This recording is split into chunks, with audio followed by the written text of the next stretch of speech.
स्वामीनाथन को। हरीश जी, भाई स्वामीनाथन आयोग की सिफारिशें नहीं मानी जा सकती, क्या उन्हें भारत रत्न दिया जा सकता है? सिफारिशें नहीं मानी जा सकती, सरकार C2+ 50% देगी या नहीं देगी, या लड़ाई अंत ही नहीं?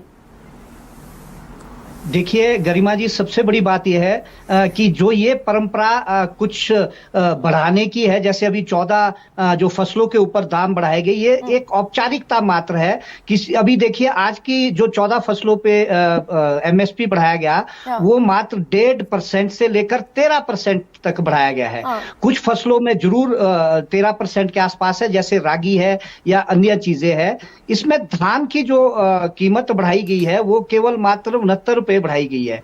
और अगर आपको मैं एक एग्जांपल दूं कि छत्तीसगढ़ में जो अभी सरकार है वो भारतीय जनता पार्टी की ही सरकार है, और केंद्र में भी भारतीय जनता पार्टी की सरकार है। वहां तो 2800 रुपए पर क्विंटल मिल रहा है। 3100 रुपए गरिमा जी, 3100 रुपए वहां दिया जा रहा है, और उसमें 800 रुपए बोनस दिया जा रहा है। और अगर मैं आपको एक और एग्जांपल दूं, राजस्थान में भी भारतीय जनता पार्टी की सरकार है, वहां पर गेहूं के ऊपर जो है वो 150 रुपए बोनस दिया जा रहा है। मध्य प्रदेश में जो है 175 रुपए एक्स्ट्रा बोनस दिया जा रहा है। तो अगर ये तीनों भारतीय जनता पार्टी के राज्य है जहां बोनस दिया जा रहा है, तो भारत में क्यों नहीं, पूरे भारतवर्ष के किसानों को ये इस तरह का सर, ये सवाल तो मैं आपसे पूछ लूं ना, कम से कम मेरे दर्शक जो किसान बैठे हैं उन्हें क्लैरिटी हो जाए। हरीश जी, भाई क्यों नहीं, अगर छत्तीसगढ़ में 3100 रुपए दे सकते हैं, राजस्थान में दे सकते हैं, हरियाणा में दे सकते हैं, तो बाकी देश में क्यों नहीं दे सकते C2+ 50%? ये 3100 रुपए तो उससे भी ज्यादा बैठ जाता है।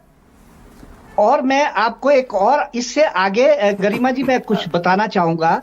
देखिए इसके अलावा 14 उत्पाद, देखिए आपने पहले ही अपने प्रोग्राम में कहा था कि 23 उत्पादों पर भारत में जो है MSP दिया जाता है, लेकिन अगर आप देखें केरला में जो है वहां 16 फ्रूट एंड वेजिटेबल्स के ऊपर भी जो है उसके ऊपर सपोर्ट प्राइस दिया जाता है, यानी कि MSP की ही तरह एक प्राइस दिया जाता है, जिसमें कि पहले उन्होंने 2022 में इसको शुरू किया था। उस वक्त 10 करोड़ मात्र खर्च आया था, और अब जो है उन्होंने 34 करोड़ रुपए उस पर रखा हुआ है। और इसका कोई बड़ा बर्डन जो है नहीं पड़ता। जो किसानों की बड़ी लंबी मांग है कि भी पूरे सारे जो कृषि उत्पाद है उसके ऊपर MSP दिया जाए, तो भारत सरकार के ऊपर कोई बड़ा उसका असर नहीं पड़ने वाला। इसके अलावा एक और एग्जाम्पल गरिमा जी